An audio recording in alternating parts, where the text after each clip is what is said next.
Any questions so far? Yes?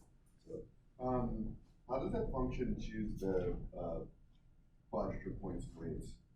What goes into that? And I know you said they're a little more sparse in the middle of the interval and they're tighter on the edges, but like how does it decide that?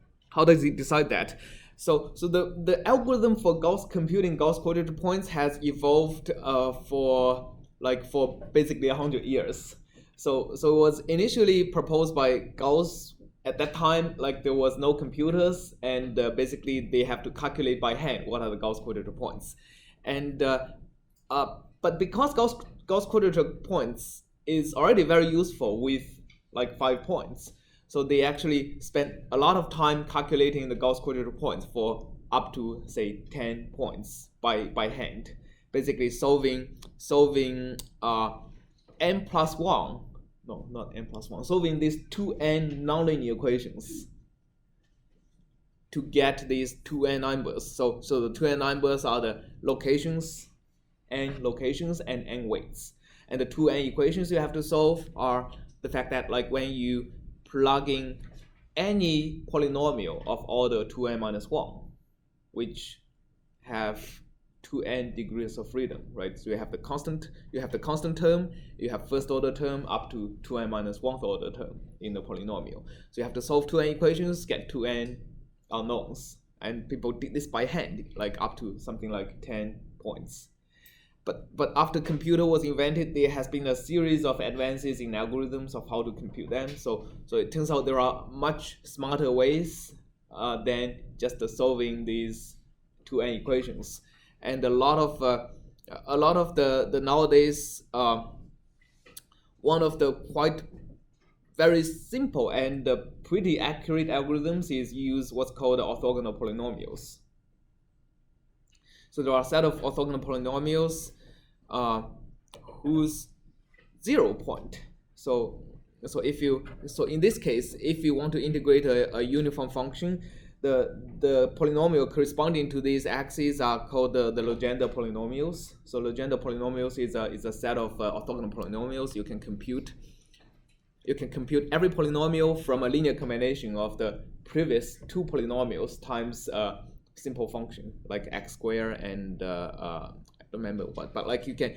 So once you know the n and n minus 1th order polynomial, you can compute the n plus 1th order polynomial pretty fast.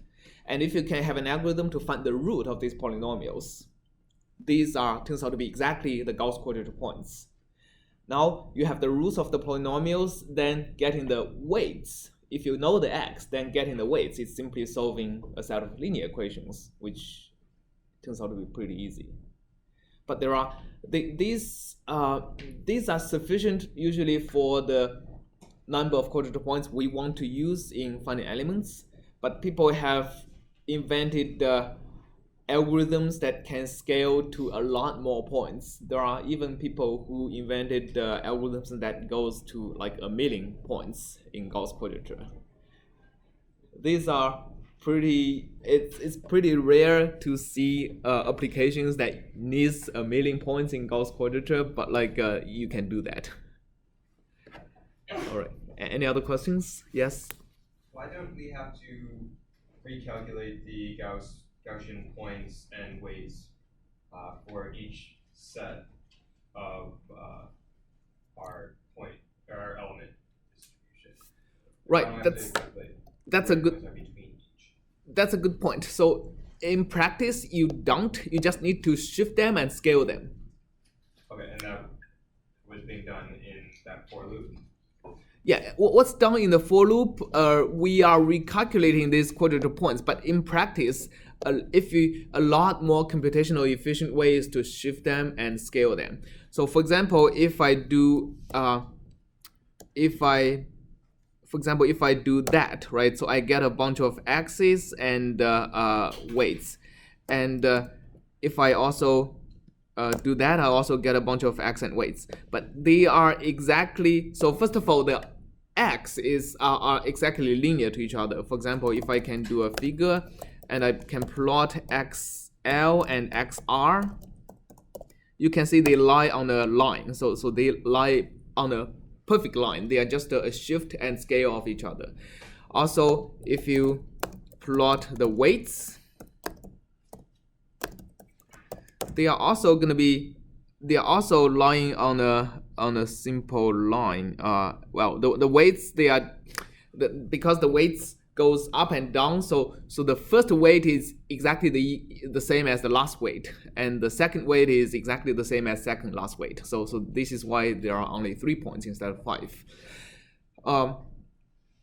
But like the ratio between the weights is basically the ratio between the length of the intervals, right? And the ratio between the axes are also the ratio between the length of the intervals, and the shift is basically where my left point is. Right, so yeah, you can just a simple way just to calculate the Gauss quadrature point and weights for a reference interval. A lot of people choose 0 and 1 or -1 and 1, and then shift and scale them for your arbitrary intervals.